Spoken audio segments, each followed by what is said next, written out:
Hey everybody, and welcome to Let's Look at Lumino City. You can also call it Luminosity. I think it's supposed to be like a little bit of a play on words without getting sued by that company that runs those YouTube ads about how to train your brain.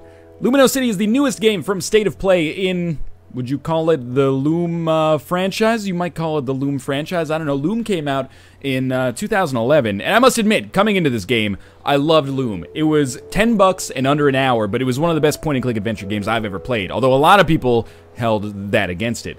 The fact that it was so short and expensive, and a lot of people felt like it was unfinished as well, but let's not worry about that. We're 3 years on from that at this point. What made Loom stand out was incredible music, and in particular, a really unique graphical style, where basically it's all paper crafted, almost in kind of like a Little Big Planet type of way. Everything's made with miniatures and stuff like that, but it looks very unique, and the sets in the game are actually hand-built. And that's the same for Lumino City. The sets in the game are hand-built and then, like, tele-mapped into the game through some kind of methodology that I don't understand. We're going to start a new game, and I'm going to play through, like, the first act or so. This is $20 on Steam. Sit back, grab a drink. I'm going to tell you straight up. I was probably a little bit biased coming into this because I loved Loom so much, and I've been looking forward to Lumino City for some time, but I played this for about 2 hours so far, and this is some of the most fun I have ever had with a point-and-click adventure game right off the bat, so I'm not going to be super critical about the game. I think it's pretty amazing so far, actually, and I'll spoil some of the puzzles for you, and I'll talk about the game as we play it. So we're going to start a new game here.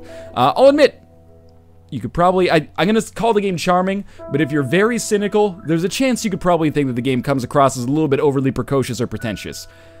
The credits sequence is really cool, though. I'm going to shut up and occasionally let the music play. I hope I have the music on loud enough that you can hear it, but not so loud that it overpowers me, because the sound is really, really an integral part of the game. This is our credit sequence, by the way. So this is Granddad's house. Have I got a story for you?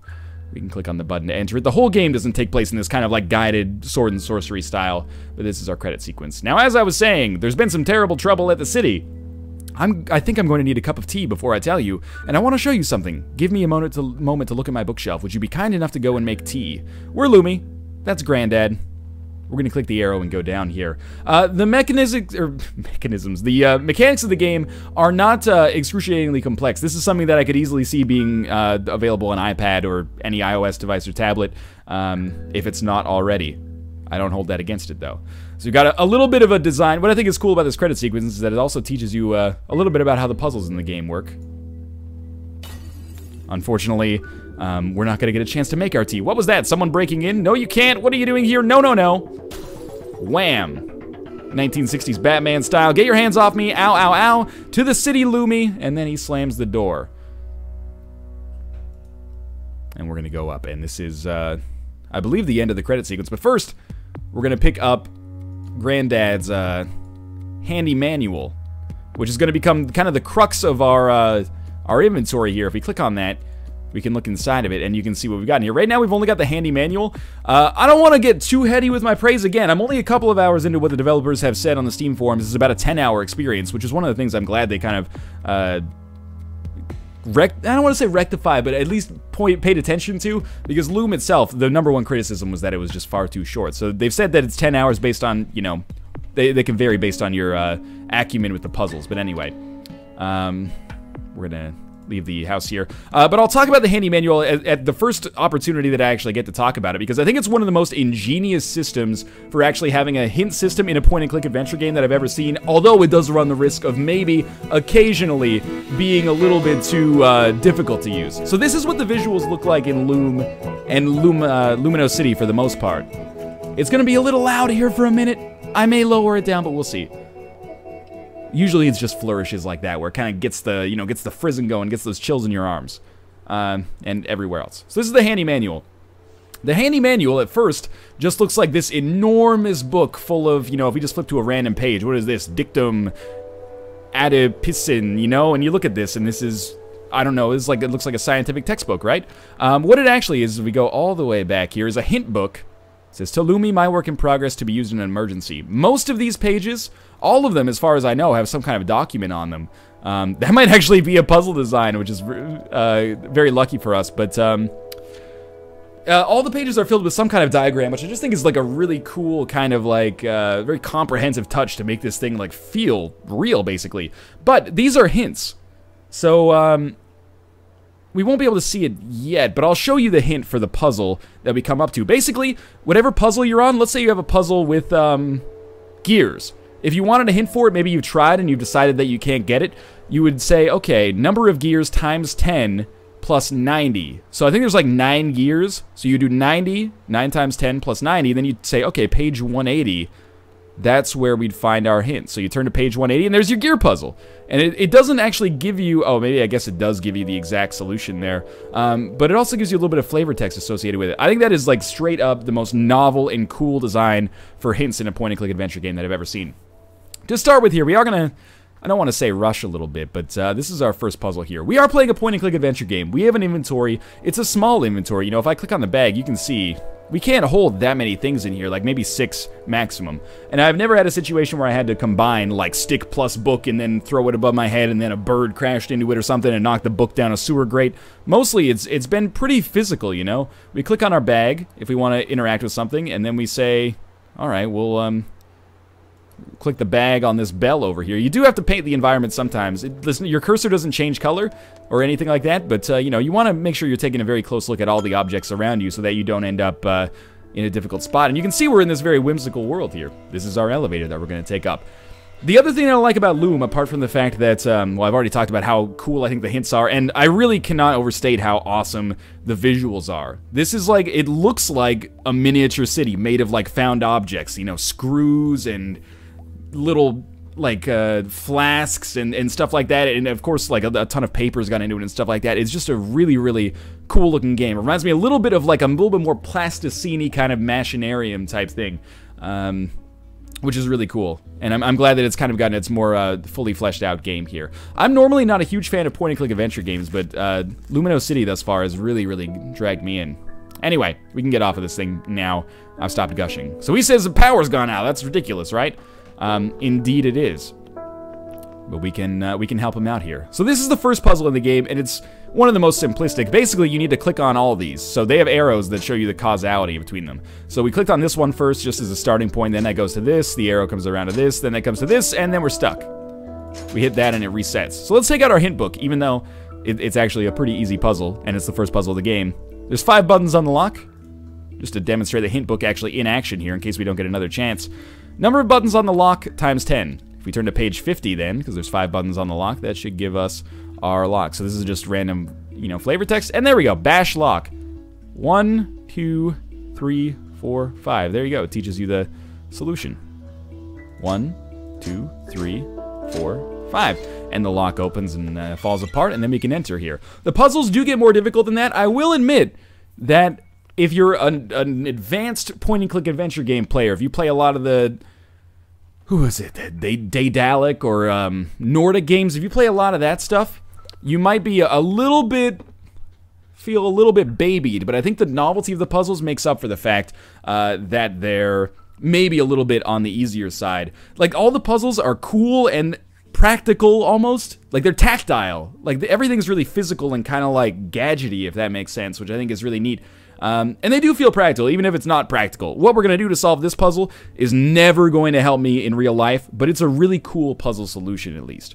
So we gotta get the power back on so that guy is like happy, you know? That's how point-and-click adventure games work. Somebody has a problem, you fix it for them. We can't do anything yet though. We have nothing in our bag except for the handy manual. If we wanted to, we probably could look at the hint book, but if you do this, you will lose a lot of the sense of discovery in the game, which is really one of the driving forces that makes it so enjoyable. Number of spikes minus 11 times 10. So that would be how you would do that if you need to. I'm really glad there is a hint book, just in case, because some of the stuff can be a little esoteric. For example, we have a lemon tree here. If we click on it, she says, I remember Granddad saying you can never have too many lemons. I wonder why. So we'll get all these lemons here. I think she's got enough. There's like 12 of them. It's a little crazy. And we can also click on some other stuff, and we can get a lemon recipe book here for lemon marmalade and lemon in a lemon sauce. And look at this, and other great uses. Number 8, see, if you connect a lemon between a positive and negative port, it actually generates electricity. I remember doing this as a kid. Something about, you know, one of the natural acids, like citric acid. Although we used a potato. I don't know if potatoes have citric acid, but kind of just connect 2 electrodes between like a positive and negative terminal into a potato, and it'll power a watch for like a week. So, if we look at our bag here, we can actually take out this piece of paper and overlay it on top here, and this will actually give us a guide for where to put our lemons. So let's take out our lemons here, and we want to connect, just throw them all down here. We want to connect our positives and our negative ports, and then the X's, we'll just leave those. I don't know if those are grounds or something, or just something that makes the puzzle more interesting. Now, I like how even the lemons look like they're made out of paper. Like, don't even worry, these aren't real lemons. Just adds to the kind of visual, I don't know, acuity? Is that what I'm looking for here? What's, wait a sec. What's that one? That's a minus. Okay. Kind of covered it up with my lemon there. Just get that one like that. There we go. We can rotate them, but it's a little cumbersome if you don't have to. There we go. And then one last lemon like this. And that should turn it all on. The puzzles, if you're done with them, usually there's a lever you pull to test it, or they just start working. So you're never left, you know, you very rarely, I should say, have to walk to another screen and be like, did it work? And then walk back and check. There are some times where you do have to make some, because all the animations are kind of like pre-programmed, you don't really move about the environment freely. There are some times where if you make a mistake with the direction that you're going, it can take you 15 seconds to get back to where you're going. And it seems like that's not really a big deal, and it's not really a big deal, but if you're doing trial and error and you have like, you're trying to brute force this puzzle but you make 10 mistakes, it adds up. It's just one of the things that kind of cuts somewhat away from the experience. So we turn the power back on here, and I think we can climb up here and then cross over the bridge here. Usually it'll do like a cool renewed focus, or yeah, like rotate the screen here thing, which is really neat. Now, unfortunately, there was a gate over there, and with there being a gate over there, we're gonna have to find a way around it. I'm just gonna, a lot of these puzzles I'm pretty much gonna do seemingly sight unseen, but it's because I've done them before, and you know, this one's a little bit more of a minor one. Probably. There's only a few things that you can interact with. What I like is that in spite of the environments being like really cool looking, they're fairly minimalistic, so what you have to interact with is relatively obvious on a regular basis. Like when I did this before, I like tried to click into this guy's window, and then he's like, okay, that doesn't work. And I tried to click on the switch, and I was like, it doesn't really do anything. What's wrong with me? Oh, I have to ring the bell here, right? I actually do have to hit the switch here, because that'll ring the bell. This guy's watching TV, so he's distracted. There is some causality here. He'll just hit the button, and that'll pull back the pulley. Oh, I'll just hit the button. I didn't even need him. And then I'll sit on this, and it'll launch me into Lumino City here, and then we'll have a little bit more dialogue. So I would say this is not even Act 1. This is like, well, I shouldn't say that, because I don't know. Maybe that is Act 1, and we're just doing it really, really quickly. But that's kind of like our prologue here. We'll see some much kind of cooler puzzles here, and I think I'll play until, not the end of this area, but the end of the area that comes after it. So we got a cat here. Cat saying meow. The city's populated, but there's not that many places we can really go, which I actually appreciate, because it means that the puzzles they feel relatively self-contained, you know? You're never in a situation where you're like, I don't know how to solve this, let me go talk to a different person, and then she's like, well, I've lost my bakery list, and you're like, well, I'm trying to figure out how to get these gears oriented, now you're giving me a bakery list? It doesn't really feel like there's that kind of like complication going on. So I'm supposed to chase the cat here. By the way, music, so good, seriously. Really does a great job of setting the atmosphere, and it's got the kind of variations on it that do add a little bit of extra, like, depth to it, as opposed to just being the same kind of theme over and over. And there's actually some parts of the game where we learn to play some songs, and that's some of the coolest quests. Like, for some of the coolest puzzles that I've seen so far, I like the lemon one, but it's pretty simplistic. There's one that we have coming up where we have to, like, reassemble some labels on some chemicals, and we'll probably see that one over the course of this. And then we develop some photos using those chemicals, which is cool. And then there's one where, like, an old man has taught me a song that I help him play with his wife to make his wife not so mad at him. And we actually have, like, a guitar kind of interface pop up, and we memorize the order of things, and then we play it back. It's never just like, here's a locked door, figure out 15 ways of getting into this locked door, which I think is cool. Anyway, I'm rambling. I'm gushing. What are my negative complaints about the game? I still don't know how long it is. If they say it's 10 hours, that's awesome. But, you know, your mileage may vary. You might want to wait until the game's been out for more than a day and people can actually figure out, you know, how long the game actually is. And it is 20 bucks. I think it's 22 Canadian, so probably 20 American. That's expensive. But when I look at games that are a little bit more than the average indie game, which is 10 or 15 bucks right now, I start to look for stuff like this. I start to look for really polished presentation, really novel stuff going on. Yes, from a mechanic standpoint, it's a point-and-click adventure game, but it's novel enough that I think you can gloss over the price point a little bit if it is as long or as close to long as the developers say it is. Anyway, Basically, I'm going to skip over some of the stuff with the mayor. The mayor, she talks to us. She's got a little flavor. Your city? Well, I never owned it, dear. No, no, no. I just took very good care of it. I was the mayor. I am still the mayor, I believe. We can keep talking to her if we want to. But I'm just going to skip ahead to this puzzle down here to, I'll spoil the puzzles and you guys can have the flavor text for yourself. So, this is another puzzle for us. I'll admit, a lot of the puzzles, they do kind of come down to, something that seems a little bit esoteric, and I end up doing a lot of brute forcing on puzzles like this. Like, I don't know if you could just look at this puzzle by yourself with all these gears and then, like, just be like, okay, this is how you do it in order to get it set up to power this generator here. Maybe you could if you're smarter than I am, alright? But you spend a lot of time experimenting and figuring things out for yourself, just kind of bashing out the solutions. I kind of like that, though, and every puzzle that I've come across so far has been novel, In a lot of adventure games, they have, like, one set type of puzzle that you come across. I'm trying to think of an example. Admittedly, I haven't played that many point-and-click adventure games. I played a lot of the Telltale stuff, but, Telltale stuff mostly comes down to you painting your screen until you find all the objects that you need, and then, use X on lock, right? But all the stuff that is in Luminosity or Lumino City thus far has been novel, even if only superficially so. So let's figure this out. I mean, what we're trying to do is get this powered up. So we got a nice little, like, visual display here that tells us how the power is coming along. And if we add a gear that connects to it, so we'll probably need, like, a number 4 size one that goes in the opposite direction. I have solved this, but I don't remember the solution because there's a lot of gears going on here. You can see, this gives it some additive power. Keeps it going. If we put, like, a number 3 that goes in a different direction here, no, that just doesn't fit. So we need a number 2. Maybe a number 2 that goes in a different direction here to give it even more power? What about a number 2 that goes in the same direction? No, that slows it down. Okay. So we'll put the number 2 that goes in a different direction. And this one looks like we need another number 3 right here. No, it doesn't fit. So we need a number 2 there. What if we put that one here? And then we put, like, this one here.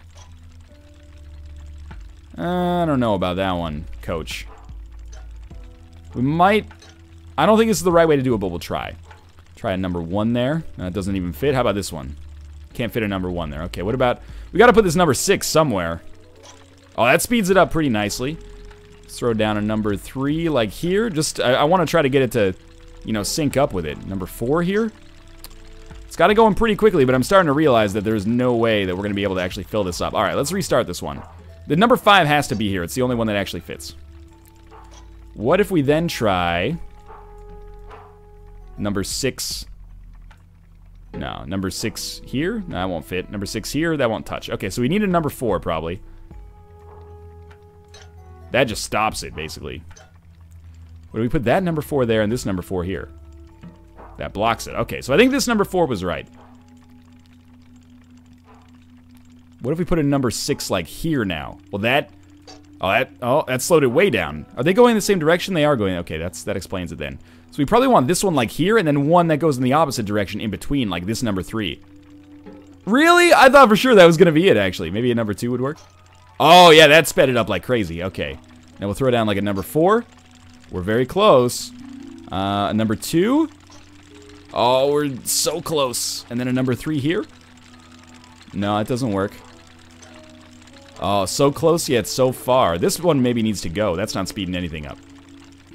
This one doesn't touch it, though. That one doesn't touch anything either. What about this here, then? Nah, it doesn't fit. So this here doesn't touch. This here slows it down.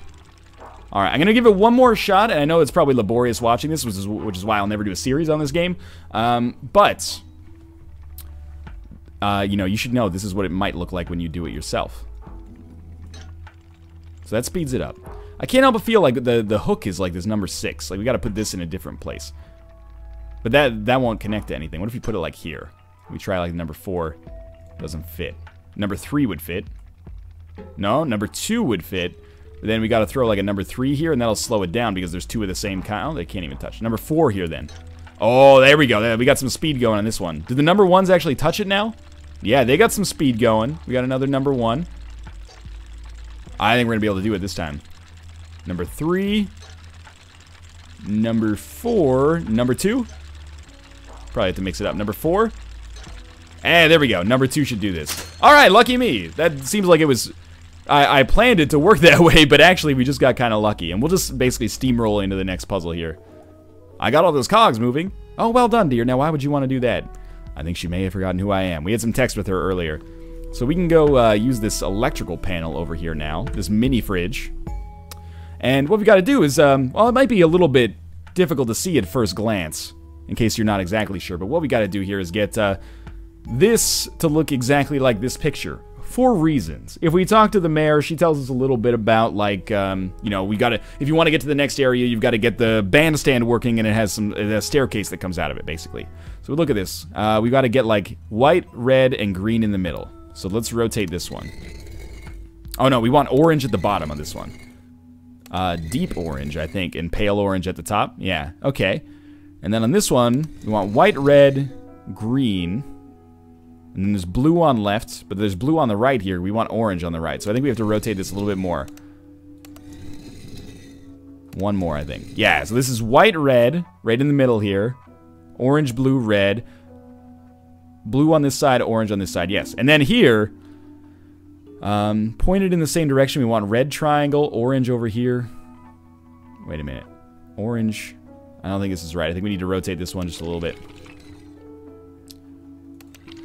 This might be it. I think this is it. Let's try to activate the staircase. No, it's not ready. Okay. What's wrong with it? This one is wrong with it. Yeah. Okay, so we'll keep rotating it. It's not that. It's this one then. Okay, good. I might have had a little bit of a brain fart there. Alright, so by creating the staircase, I'd say like at this point we're through like the first real puzzles of the game. We had two kind of like tactile puzzles that we had to accomplish there. We'll do one more little section here. And before we do that section, I guess I might as well talk about like my overall thoughts on Lumino City. I think this game is awesome.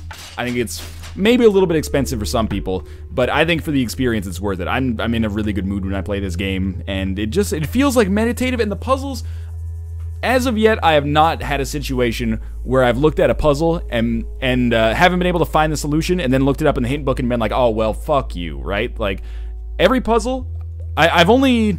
Actually, I don't think I've looked up hints at all yet. Let me check the book to see. I'll go down the list of puzzles here. So we just did Bandstand. I think for number of triangles, I did do that one. I am starting to think that maybe 10 hours is a little bit optimistic, by the way, because I played roughly 2 hours. I was all tabbing occasionally, and I got to here. So that, I'm assuming the puzzles get a little bit more difficult as you go in, but that puts us almost at halfway, maybe a little bit under halfway because we got the big contents here. So I'd say maybe, you know, 3 hours, maybe you're looking at 6 to 8 hours, but again, this is just me, saying caveat emptor, you know, buyer beware a little bit. Don't necessarily trust that 10 hours as an accurate estimate. And don't trust my 6 to 8 hours as an accurate estimate either. But I figured I'd at least do some mental arithmetic here. Well, my brain is in the inquisitive mood. Flashing lights warning. Get ready here for a second in case you're sensitive to that stuff. There you go. You're safe to come back now. We are going into this house that is basically a giant camera. Actually, there's going to be some more lights coming up in case that is the kind of stuff that bothers you. My beautiful, beautiful photographs. Someone has ransacked the place. How could they? Talk to him a little bit more. Hello, are you all right? I was fine until I came back to this mess. I've been ransacked by riflers, Philistines. Is anything missing? I don't know yet. I'm just trying to sort it all out, but I'll tell you this, I'm going to catch whoever it was. Everyone who has been in here recently will have been captured on my house camera. The photos will need developing, of course. But first, my art. I can't stand disorder. If you'll excuse me, I've got a lot to sort out. So this house is basically one big camera, as she's about to say. Looks like photographic paper on a roll. So this whole house one big camera? Another thing I really like about Lumino City thus far is that the whole world feels very full of character. Like, every single one of these books in this bookshelf I didn't check the ones on the ground. Doesn't look like you can click on those. But every single one of these books in the bookshelf you can click on, and it'll have different photographs in it. And it looks like this kind of doubles as like a behind-the-scenes sort of look of how they made the game. You know, these are real miniatures that they made out of, you know, yarn and paper and stuff like that. It's really incredible how much work must have gone into the set designs for the game and actually, you know, importing it digitally. I can't even imagine. I forget what it's called. It's called like tele something.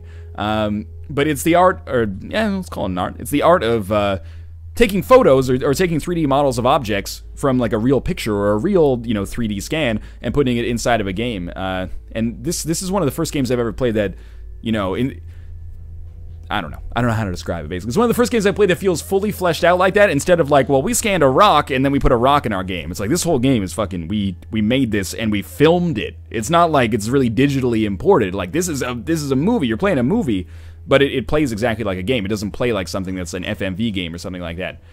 Similar, you know, there's more photos in here that you can see. It's just really nice, and it gets you a little bit more feeling like the world is super comprehensive, and, you know, it's amazing how much stuff they built for this. I feel like I'm gushing, and, you know, I am, but it's... I've been waiting for this game for a long time, and it hasn't disappointed me. Anyway, let's come into the next room. In this room, we got a couple of puzzles, and these will be the last ones that we'll do. The first one here is pretty simple. Looks like the labels have fallen off the bottles. I'll have to reattach the labels. So at first, this looks ridiculous, but what this basically is just a puzzle game, like a jigsaw puzzle, basically. So we're going to try to match up the objects that can be matched up. So one of the first ones we're going to look for is this one. Okay. So this has, like, we'll just staple that on there. This says, like, mono meth, and then we can see methyl P aminophenol. So we can actually attach that like this. And it looks like they roughly line up in terms of, like, the horizontalness. Like, we could have set that up over on this side of the screen earlier. And it would have looked right, but then when you read it, it's like monoamyl P. Yeah, it doesn't look right? So you gotta test the width of it. I just got lucky that this was the one that actually seems to have worked. And then we want something up in the top corner, and this is the only piece that seems to fit that. And then something in the bottom corner, and it seems like maybe this is the only piece that fits that. Looks a little weird, but that might be right. Then we want something like this one. And there's some lines that match up here. And then maybe something can fit in the top. No, there's an X. There's like a little V here. Right. Okay. So where's the other piece with the X? Oh, it's this one. Sweet. Okay. Now, this one also has a green circle on it, but that doesn't necessarily mean anything. Now we got the barcode. Maybe the barcode goes like here. And then what else can go? Like that could go there, and like this. That might be right, but it might also be wrong. I'm not sure.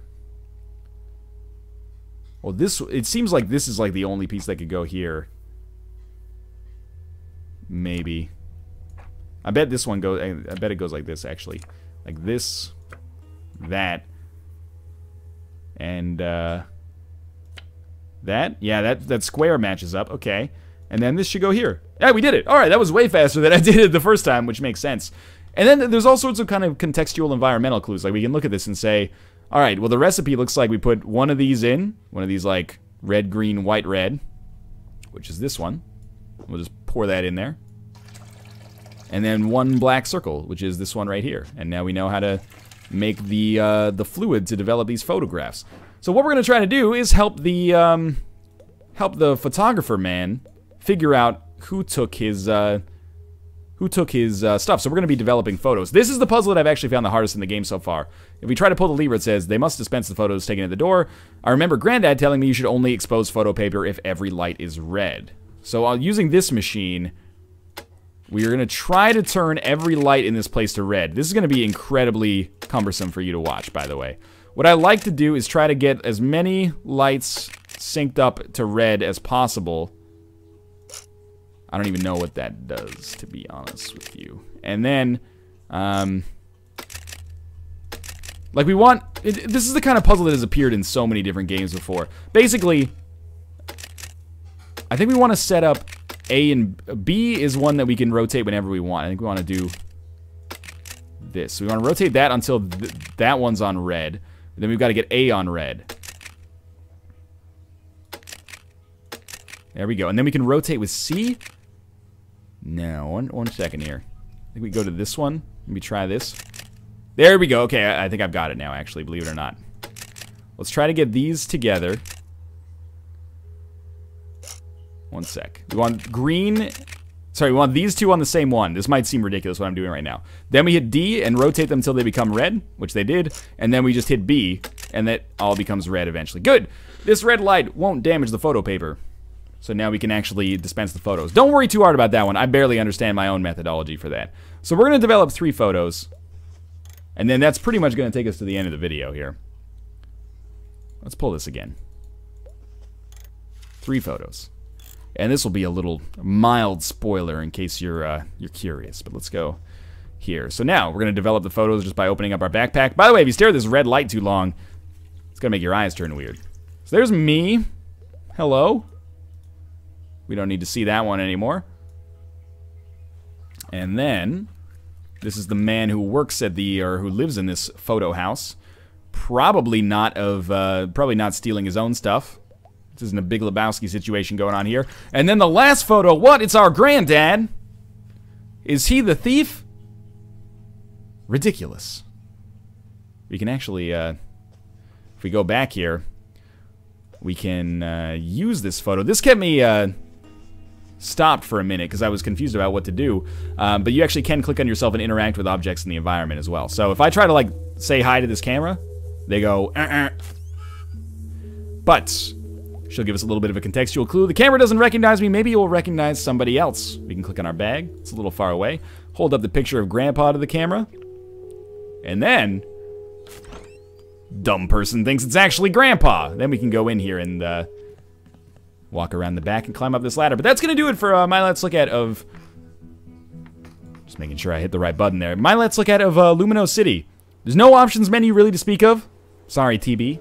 But there are 4 save files. A lot of games don't come with multiple save files. I think for a point-and-click adventure game, it's so smart to have multiple save files. I like this game a lot. It's super creative. The visuals are amazing. There's some dynamic lighting stuff that I haven't really shown off. But it's such a cool looking game. The music is fantastic, which means the overall atmosphere is always novel and kind of whimsical and creative, and the puzzles are tactile and they feel a little bit more practical. Not like I'm gonna go out and actually like build that kind of gear mechanism that I made, but they feel less esoteric, right? You're not socially engineering somebody to do what you want. It's like you got a machine, tinker with it, you know, figure out how it actually works. Really, the only knocks that I have against it might not be as long as maybe, you know, the boilerplate description says. That might be a little bit optimistic. A little bit expensive, 20 bucks. And, well, that's basically what I can come up with. The other thing is that, you know, a lot of people just don't like point-and-click adventure games. If you don't like point-and-click adventure games, you may not like Lumino City. But for everybody else, even though it's late in the year, this is a game that is very, very impressive. Admittedly, I came into this with a big, old raging hard-on for Loom, but Lumino City is 10 times more ambitious and has not disappointed me thus far in playing it. I think this game is super cool, and Loom kind of felt like they had a gimmick, right? They had like this papercraft world, and they were going to film these miniature sets and make a game out of it. Cool, you did it. That's like a student project. It's experimental or something. Not to belittle it, of course. Lumino City feels like, you know, they learned a lot from Loom, and they made a game. A game that is unique and beautiful and really fun to play, at least as of right now. You know what it kind of reminds me of? Is like a papercrafty Kentucky Route Zero, but with a much different atmosphere. They've got the same kind of artistic whimsicalness to them. You know, you just want to play more and see what the developers want you to see.